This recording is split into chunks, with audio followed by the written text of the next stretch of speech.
আজকের গল্প একজন লেখকের, কিন্তু এটি শুধু গল্প নয়, এটি এক অদ্ভুত বিদায়, এক অমীমাংসিত রহস্য।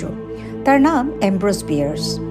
অ্যামব্রোস বিয়ার্স একজন বিখ্যাত আমেরিকান লেখক, সাংবাদিক, আর সবচেয়ে বড় কথা একজন কঠিন সত্য বলার মানুষ। তার বিখ্যাত বই দি ডেভিলস ডিকশনারি মানুষকে যেমন হাসাতো, আবার একই সাথে গভীরভাবে ভাবাতো। প্রতিটা শব্দের একটা লুকানো সত্য আছে, যা আমরা সাধারণত দেখতে চাই না। তিনি সেটা আমাদের সামনে তুলে ধরতেন। কেউ জানতো না একদিন তিনি নিজেই হয়ে উঠবেন নিজের গল্পের সবচেয়ে বড় রহস্য। বিয়ার্সের জীবন মোটেও সহজ ছিল না। তিনি যুদ্ধ করেছেন, দেখেছেন মৃত্যুকে খুব কাছ থেকে। তার দুই ছেলে, দুজনেই অস্বাভাবিকভাবে মারা যায়। একজন আত্মহত্যা করে, আরেকজন মদ্যপ অবস্থায় মারামারিতেই মারা যায়। ভাবুন তো, একজন বাবা একের পর এক সন্তান হারাচ্ছেন। এই দুঃখ, এই শূন্যতা ধীরে ধীরে তাকে ভেতর থেকে ভেঙে দেয়। তখন থেকেই তিনি বদলে যেতে থাকেন। 1913 সাল।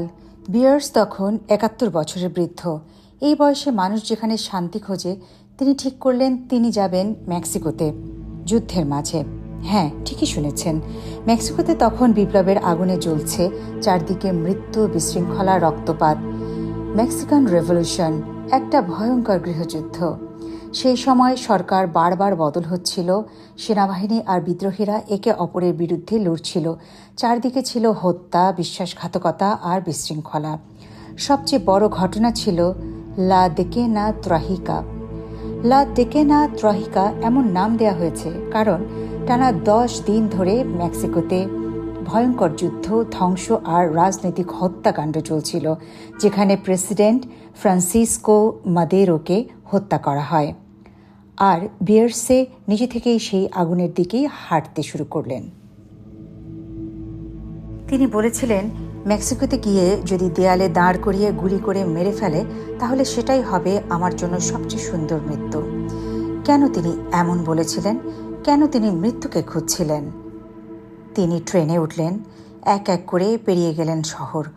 বন্ধুদের কাছে চিঠি লিখছিলেন, যেন তিনি বিদায় নিচ্ছেন। তার শেষ চিঠিতে তিনি লিখেছিলেন, এটাই হয়তো আমার শেষ যাত্রা। তারপর সবকিছু অন্ধকার। তিনি পৌঁছেছিলেন মেক্সিকোর চিওয়াওয়া অঞ্চলে। তারপর আর কোনো খোঁজ নেই, না কোনো লাশ, না কোনো প্রমাণ, না কোনো সাক্ষী। অ্যামব্রোস বিয়ার্সে হঠাৎ করেই পৃথিবী থেকে যেন মুছে গেলেন। তারপর থেকে শুরু হয় একের পর এক তত্ত্ব। কেউ বলে তিনি বিপ্লবীদের সঙ্গে যোগ দিয়েছিলেন আর যুদ্ধে মারা যান। কেউ বলে তাকে বন্দি করে গুলি করে হত্যা করা হয়েছিল। আবার কেউ বলে তিনি নিজেই নিজের মৃত্যু বেছে নিয়েছিলেন। কিন্তু কোনো প্রমাণ নেই একজন এত বিখ্যাত মানুষ এভাবে হঠাৎ অদৃশ্য হয়ে যেতে পারে। সবচেয়ে ভয়ঙ্কর ব্যাপারটা কি জানেন? অ্যামব্রোস বিয়ার্সে তার নিজের লেখায় বারবার মৃত্যু, অদৃশ্য হওয়া এই ধরনের বিষয় নিয়ে লিখেছেন, যেন তিনি আগে থেকেই জানতেন তার শেষটা কেমন হবে।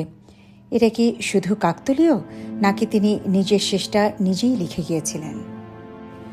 আজও 100 বছরেরও বেশি সময় পেরিয়ে গেছে, কিন্তু অ্যামব্রোস বিয়ার্সের শেষ মুহূর্ত কেউ জানে না।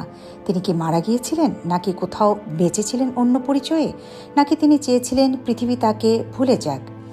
একজন মানুষ যিনি জীবনের শেষ অধ্যায়টা লিখে গেছেন, কিন্তু শেষ লাইনটা রেখে গেছেন ফাঁকা। আর আপনি যদি কখনো মনে করেন সব গল্পের একটা শেষ থাকে, তাহলে অ্যামব্রোস বিয়ার্সের গল্পটা মনে রাখবেন, কারণ কিছু গল্পের শেষ কখনোই লেখা হয় না। এরকম আরও অজানা, অন্ধকার, রহস্যময় গল্প জানতে ফলো করুন টেলস আনটোল্ড, কারণ সত্য কখনো কখনো গল্পের থেকেও বেশি ভয়ঙ্কর।